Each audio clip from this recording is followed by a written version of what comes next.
Muito obrigado, Sr. Presidente, Srs. Deputados, cumprimentar as entidades aqui presentes e permitam-me começar por me juntar ao voto do Sr. Presidente de solidariedade com as populações afetadas e com os agricultores afetados pelas tempestades da semana passada. No que diz respeito ao requerimento da audição de hoje, este foi apresentado em julho de 2025 e, como foi referido, dizia respeito a problemas graves de gestão, quer no PDR 2020, quer no Pedido Único 2025.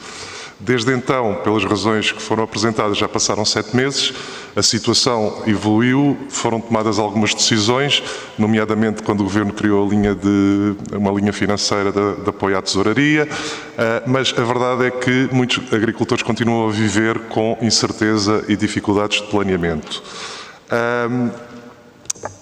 A linha que foi apresentada na altura pelo Governo como eu dizia, visava apoiar a tesouraria dos agricultores, tinha a vantagem de não os penalizar com juros, mas no fundo era a prova inequívoca que existiam falhas de planeamento, de execução e de antecipação, obrigando o Estado a montar mecanismos extraordinários para corrigir atrasos que não deveriam ter existido. Quando este requerimento foi apresentado, estavam já identificados compromissos financeiros bastante elevados, superiores a 250 milhões de euros, sem garantia efetiva de cobertura, bem como falhas recorrentes nos procedimentos do Pedido Único. O próprio Ministério reconheceu publicamente a existência destes problemas, dizia problemas herdados e fragilidades nos serviços que tinham sido herdados do Governo anterior. É importante esse reconhecimento, mas, no entanto, na nossa opinião, não pode servir para normalizar atrasos, nem transformar soluções provisórias em regra.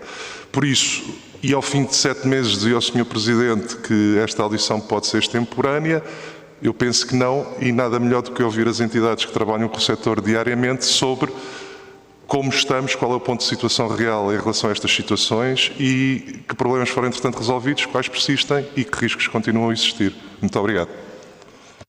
Muito obrigado, Sr. Presidente. Agradecer às entidades aqui presentes os esclarecimentos que nos deram. É muito importante, os senhores estão juntos, os agricultores estão no terreno, ninguém melhor do que os senhores para nos dar estes esclarecimentos e nos porem a par dos desenvolvimentos. Só uma nota inicial ao Sr. Engenheiro Pedro Santos. Nós partilhamos da sua preocupação do que se passa na Zona Centro. Aliás, ainda ontem questionámos o Sr. Ministro da Agricultura e Mar sobre o que é que se passa lá, quais são as explorações afetadas, quais são os apoios que vão ser dados, mas, transversalmente a isto tudo, vai ter que depois o Estado também pagar e por isso isto acaba por ser o mesmo tema que nos traz aqui. E ao contrário do cenário aqui traçado pelo Sr. Deputado do PSD, Ricardo Oliveira, que parece que está tudo resolvido e agora vai tudo correr bem, eu perdoe-me o ceticismo, mas duvido que estejamos perante episódios isolados e pontuais, porque o problema já vem de trás e já lá iremos. Julgo estarmos, e poderão confirmar, sobre dificuldades persistentes e estruturais, e o que é verdade é que isto afeta a tesouraria das explorações e condicionam toda a atividade agrícola, nomeadamente o investimento, geram instabilidade no setor, que já vive com imensas dificuldades e com riscos e margens, riscos elevadíssimos e margens baixíssimas. Devia ser ao contrário. Estes atrasos muitas vezes representam o recurso a crédito de curto prazo para colmatar falhas do sistema, adiamento da compra de fatores de produção, redução de investimento e, em alguns casos, mesmo o abandono de projetos já aprovados. No caso de explorações familiares que vivem, como referi, com margens reduzidas, semanas ou meses de atraso pode ser a diferença entre manter a atividade ou entrar em ruptura financeira. Já para não falar que isto também representa um enorme bloqueio à entrada num setor que já sofre as dificuldades que tem. Aliás, vamos ter a seguir um tema sobre os jovens empresários rurais e sobre os jovens agricultores. Duvido que algum jovem que tenha alguns 2 dedos de testa queira entrar na agricultura porque a instabilidade e a incerteza é enorme. Todos sabemos de onde isto vem, resulta de anos, e já foi aqui referido, de governação do Partido Socialista, que, desculpem, mas na minha opinião, acho que tentou acabar com a agricultura e quase conseguiu, e porque foi empurrando para segundo plano o setor, sobrecarregou-o de burocracia, esteve longe de ser um setor prioritário durante anos e não houve um investimento sério na capacidade administrativa do Estado.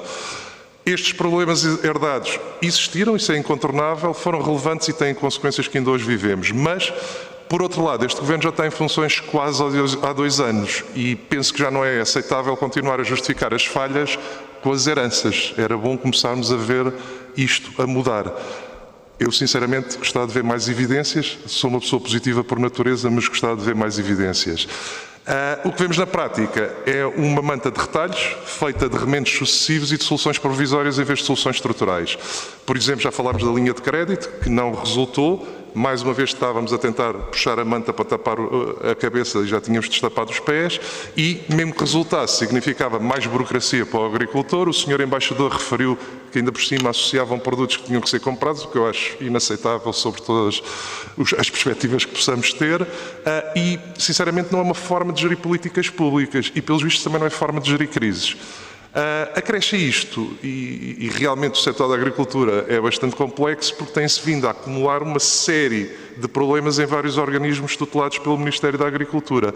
Tivemos no IFAP a dissolução do Conselho Diretivo, fico na dúvida se o problema fica resolvido só com essa substituição, e isto relacionado também com uma pergunta que eu tinha para colocar, se o Sr. Engenheiro Pedro Santos dizia que isso não é importante.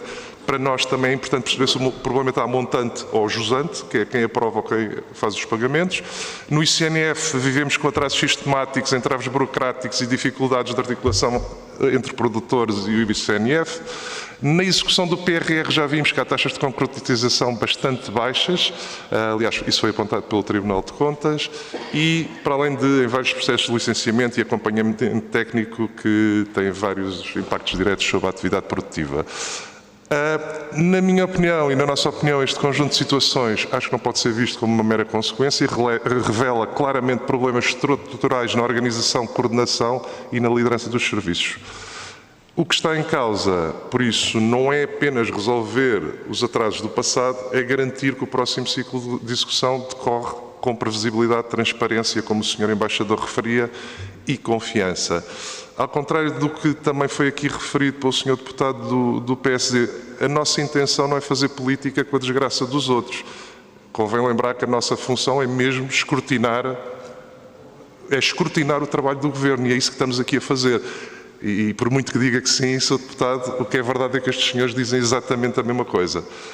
O Estado tem que ser uma pessoa de bem e o agricultor tem que saber quando é que recebe, quando recebe e em que condições é que recebe, porque de outra forma é impossível planear o que quer que seja, campanhas, investimentos e compromissos financeiros.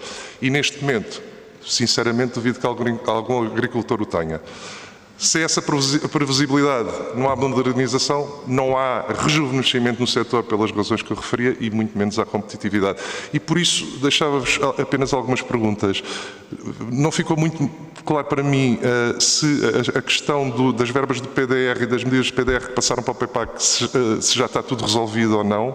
Ouvi uma declaração que sim, mas fiquei um pouco na dúvida. E mais, qual o grau de confiança para que em 2026 as coisas aconteçam sem qualquer percalço, que isso é o que eu julgo ser mais importante. Por outro lado, o que é que consideram, já se falou aqui da transparência e da previsibilidade, mas no vosso entender, que medidas é que seriam indispensáveis para garantir estabilidade, previsibilidade e cumprimento dos pagamentos nos próximos anos? Muito obrigado. Muito obrigado, Sr. Presidente. Agradecer mais uma vez os esclarecimentos que nos prestaram e, de facto, penso que o que é transversal a tudo que ouvimos e comum é a questão da transparência e da previsibilidade, mas também não fiquei com a certeza que os senhores, tal como eu, acreditem que isto esteja resolvido. E isso é que acho que é importante para o futuro. Também vimos aqui na utilização do tempo do Sr. Deputado Gonçalo Valente, que é um bocadinho os pagamentos que o Estado também faz. Tem 1 minuto, gasta 2, é para pagar em maio, paga em quando for. E, Sr. Deputado, só para lhe dar um esclarecimento, a questão dos 255 milhões sem verbas disponíveis, não sou eu que digo, foram estes senhores que estavam a dizer e que confirmaram. E que mesmo as verbas que passaram para o PEPAC, e no PEPAC não sabemos quando é que as coisas vão funcionar e como é que vão funcionar, e já vamos, Sr. Embaixador, enquanto as reformulações, ou seja, não há planeamento, não há previsibilidade e é impossível trabalhar desta forma. Muito obrigado.